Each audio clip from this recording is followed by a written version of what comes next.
பட்டங்கள் ஆள்வதும் சட்டங்கள் செய்வதும் பாரினில் பெண்கள் நடத்த வந்தோம். மகாகவி பாரதியின் பெருங்கனவை நனவாக்கி மகளிரின் வாழ்வை மேம்படுத்திட, அவர்தம் மாண்பை போற்றிட, அவர்களின் நலன் காத்திட, மகளிரை தொழில் முனைவோராக உயர்த்திட பல முன்னோடி திட்டங்களை இந்த அரசு செயல்படுத்தி வருகிறது. தமிழ்நாடு அரசின் முத்திரை திட்டங்களில் முதன்மையானது கலைஞர் மகளிர் உரிமை திட்டம். இல்லங்களில் மகளிரின் உழைப்பை அங்கீகரிக்கும் வகையில் உரிமை தொகையாக 1000 ரூபாயை நேரடியாக அவர்களது வங்கிக் கணக்கிலேயே செலுத்திடும் இத்திட்டம் இந்தியாவிலேயே முன்னோடி திட்டமாக திகழ்கிறது.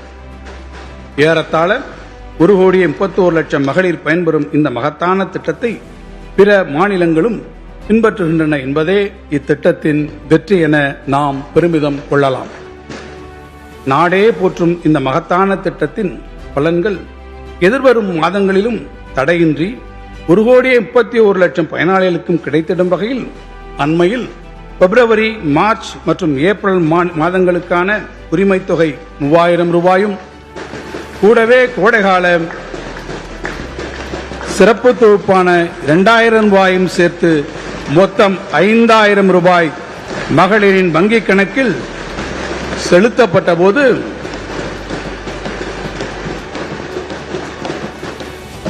தமிழ்நாடே இன்ப அதிர்ச்சியில் உறைந்து போனது.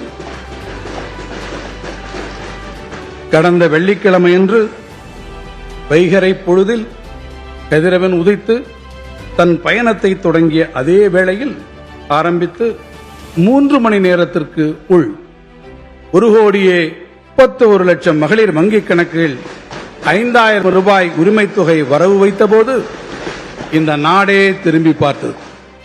மக்கள் மகிழ்ச்சி கடலில் திளைத்தனர். எதிர்காலத்தில் வரக்கூடிய தடைகளையும் நிகழ்நேரத்தில் கணித்து அவற்றையெல்லாம் தகர்த்து தன் குடிமக்களை காத்திடும் ஓர் உன்னத தலைவரை பெற்றது தமிழ்நாட்டின் நல்வாய்ப்பு.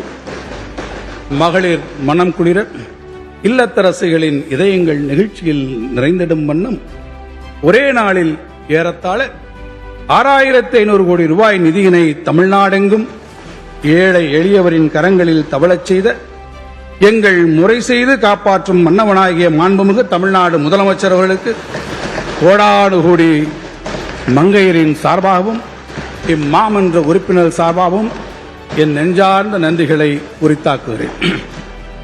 மகளிரின் பயணச் செலவிற்கான சுமையை குறைத்திடவும், அவர்கள் தமிழ்நாட்டின் பொருளாதார வளர்ச்சியில் பங்கேற்கவும், அரசு பேருந்துகளில் கட்டணமில்லாமல் செல்ல வழிவகுக்கும் விடியல் பயணம் திட்டத்தின் மூலம் இதுவரை 881 கோடி முறை பாதுகாப்பான பயணங்களை மகளிர் மேற்கொண்டுள்ளனர். இதனால் சராசரியாக மாதம் ஒன்றுக்கு 888 ரூபாய் வரை சேமிப்பை நமது மகளிர் பெறுகிறார்கள். மகளிர் கல்வியை போற்றி பாதுகாத்திட, பள்ளிக் கல்வியிலிருந்து உயர்கல்வி வரை தொடர்ந்திட இவ்வரசு செயல்படுத்தியதே உயர்கல்விக்கு உதவிடும் புதுமை பெண் திட்டம்.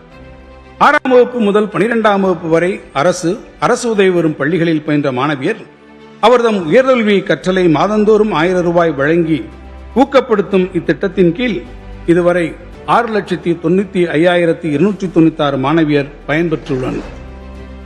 மகளிரின் தற்சார்பு வாழ்வுக்கு வழிகோல 1989ஆம் ஆண்டில் மகளிர் சுய உதவிக்குழு இயக்கம் கண்டார் முத்தமிழறிஞர் கலைஞர். அவர் வழியில் நடைபோடும் இவ்வரசு அவ்வியக்கம் தழைத்தோங்கி செழித்திடும் வகையில் இதுவரை 6,23,529 சுய உதவி குழுக்கள் 1,41,718 கோடி ரூபாயை வங்கி கடனுதவியாக பெற்று பயனடைந்திட வழிவகை செய்துள்ளது. சுய உதவிக்குழு மகளிரின் உற்பத்தி பொருட்களின் விற்பனையை பெருக்கிட வாழ்ந்து காட்டுவோம் முதலான சீர்மிகு திட்டங்கள் செயல்படுத்தப்பட்டு வருகின்றன. கிராமப்புற பகுதிகளில் பயின்று கல்வி பெற்று பணி வாய்ப்பின் பொருட்டு நகரங்களுக்கு வரும் மங்கையர் பாதுகாப்பாக தங்கிட நவீன வசதிகளுடன் கூடிய 19 தோழி விடுதிகள் உருவாக்கப்பட்டுள்ளன. கைம்பெண்களின் கண்ணியமான வாழ்வை உறுதி செய்திட கைம்பெண்கள் மற்றும் ஆதரவற்ற மகளிர் நல வாரியம் அமைக்கப்பட்டுள்ளது. மகளிர் நலன் காக்கும் இத்தகைய திட்டங்கள் நாடெங்கும் பெரும் பாராட்டினை பெற்றதுடன் பல்வேறு மாநிலங்கள் இவற்றை பின்பற்ற தொடங்கியிருப்பது குறிப்பிடத்தக்கது. மகப்பேறு மற்றும் பச்சிளம் குழந்தைகளின் இறப்பை குறைக்கும் நோக்கத்தோடு மாநிலத்தில் 130 அவசரகால மகப்பேறு மற்றும் குழந்தைகள் பராமரிப்பு மையங்கள் செயல்பட்டு வருகின்றன. கருவுற்ற தாய்மார்களையும் பச்சிளம் சிசுக்களையும் பாதுகாப்பதில் தமிழ்நாடு அரசு முன்னோடியாக செயல்படுகிறது.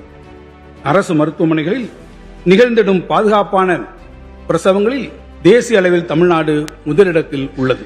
அதனால் மகப்பேறு இறப்பு விகிதம் 1,00,000 மகப்பேருக்கு 35 என்ற அளவிலும், சிசு இறப்பு விகிதம் 1000 சிசுக்களுக்கு 12 என்ற அளவிலும் தேசிய சராசரியை விட மிக குறைவாகவே உள்ளது.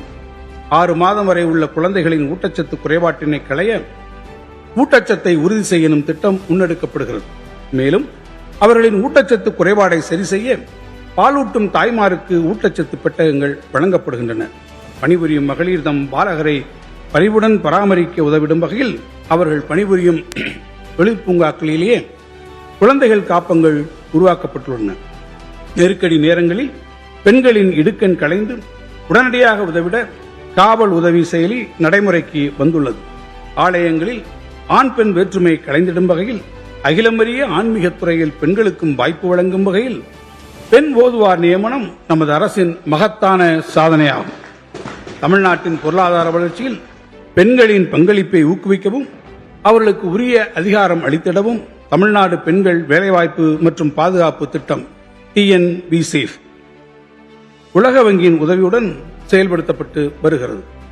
பெண்கள் பெயரில் பதிவு செய்யப்படும் 10 லட்சம் ரூபாய் வரை மதிப்புள்ள வீடுகள், மனைகள் மற்றும் விவசாய நிலங்கள் உள்ளிட்ட அசையா சொத்துக்களுக்கு கடந்த ஏப்ரல் 2025 முதல் பதிவு கட்டணம் 1% குறைக்கப்பட்டு உள்ளது.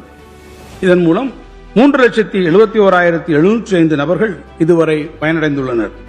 மகளிரின் பாதுகாப்பிற்காகவும் அவர்கள் தன்னம்பிக்கையுடன் தலைநிமிர்ந்து வாழவும் தன்னிறைவுடன் தனது வாழ்வை வடிவமைத்திடவும் இளஞ்சிவப்பு ஆட்டோ வழங்கும் திட்டத்தை தமிழ்நாடு அரசு செயல்படுத்தி வருகிறது. பணிபுரியும் பெண்களை கௌரவிப்பதன் மூலமும் அவர்களது தொழில்முறை வெற்றியை வளர்த்தெடுப்பதற்கான உத்தியுடன் கூடிய முன்முயற்சிகளை செயல்படுத்துவதன் மூலமும் நாடு முழுவதும் உள்ள தொழிற்சாலைகளில் பணிபுரியும் பெண்களில் 41% பேர் தமிழ்நாட்டின் தொழிற்சாலைகளில் பணிபுரியும் பெண்கள் என்ற பெருமையை நாம் அடைந்துள்ளோம் என்பது குறிப்பிடத்தக்கது.